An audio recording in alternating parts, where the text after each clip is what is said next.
The New York Mets add to their depth at catcher. Who is this new player they acquired, and what does this mean for the catchers who are already on the roster?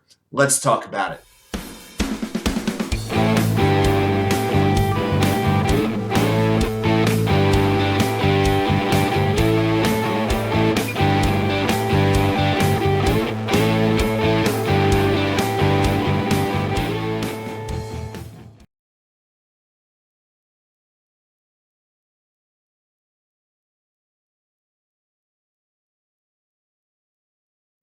And welcome back to New York Sports WickerMedia. I'm Wacky2K99. Thank you as always for taking the time to watch these videos. Hey, before we get started, I got a quick announcement for you.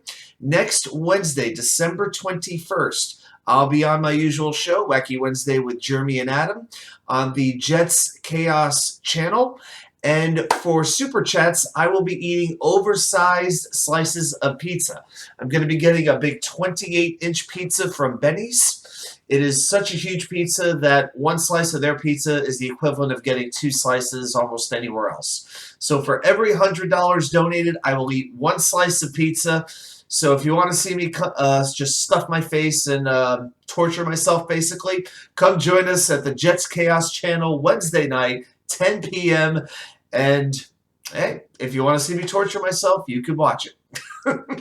So let's talk about the New York Mets. So today they signed a catcher, Omar Narvaez, who has spent 7 seasons in the big leagues, 3 with the White Sox, 1 with the Mariners, and 3 most recently with the Milwaukee Brewers. Now he's going to be 31 years old early in 2023. It's a 2-year contract, really 1 year with an option. $8 million the first year, a $7 million option in 2024. Now, Narvaez has been a very, very streaky player throughout his career. All right, now in 2019 was really his career year. We're going to go through some stats for the last 4 years. But one of the things I want you to know, he had 268 against righties, so he could serve as a platoon. He's a left-handed hitter, so he might complement McCann and Nido in that respect, and Francisco Alvarez as well. And he's very good on defense. The pitchers have always spoke very well of him, that he knew how to frame a pitch and he knew how to call a game. He was very creative with his play calling. I think the defense might be one reason why the Mets went out and made this signing. So I want to go through a couple of stats from Omar Narvaez, and then I want to talk about what this might mean going forward. So we're going to look at 4 years, 2019, 20, 21, and 22. So we're going to go batting average. 2019, batted 278. 2020, 176. 2021, 266. This past year, 2022, just 206. Home runs. In 2019, he had 22, career high. 2020, he hit only 2. I know that's the COVID-shortened season, but still, he hit only 2. 2021, he hit 11 home runs. This past year, only 4. Not a lot. RBIs in the last 4 years, it was 55, 10, 49, 27. And his on-base plus slugging percentage the last 4 years, 813, 562, 743, 597. So what you can tell by these stats, Narvaez has been very, very up and down, and he tends to do a lot better in odd years. So maybe this is why they just signed him to a 1-year deal. Now, like I said, I think the defense has a lot to do with it, but now you really have 4 catchers on this roster. You've got Narvaez, James McCann, Tomasnido, and Francisco Alvarez. Now, my hope has been that Alvarez would be on the big league roster to start the season. Even if he isn't playing catcher a lot during the year, I want the potential of that bat in the lineup. The Mets need more power, and rather than go out and sign, a J.D. Martinez or a Carlos Correa, I really wanted Alvarez to get a good chance. I gotta be honest, I feel like there's only 2 ways that this can go now that Narvaez is here. One of 2 things will happen. Either James McCann will get traded. The Mets still owe McCann 2 years, $24 million. It has not worked out, and now they've got an $8 million contract due to Narvaez.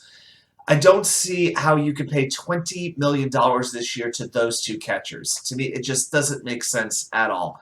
I think McCann, especially now, he is the odd man out. If you go with Narvaez and Nido kind of as a platoon and slowly work Alvarez in and hopefully he becomes the lead catcher, then you have something. Then that could work. But here's my concern, that the Mets are going to keep three catchers, that they're going to keep McCann, keep Narvaez, and keep Nido, and have them all battle it out for playing time, and they're going to send Francisco Alvarez down to Syracuse to AAA. I'm worried about that.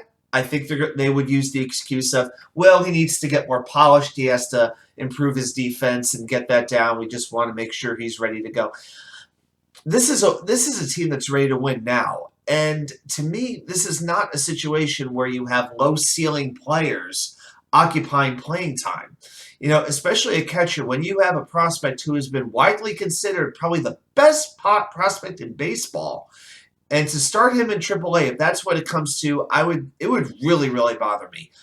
I just hate the idea of him starting down in Syracuse in the name of refining his defense. This is a major league ready bat.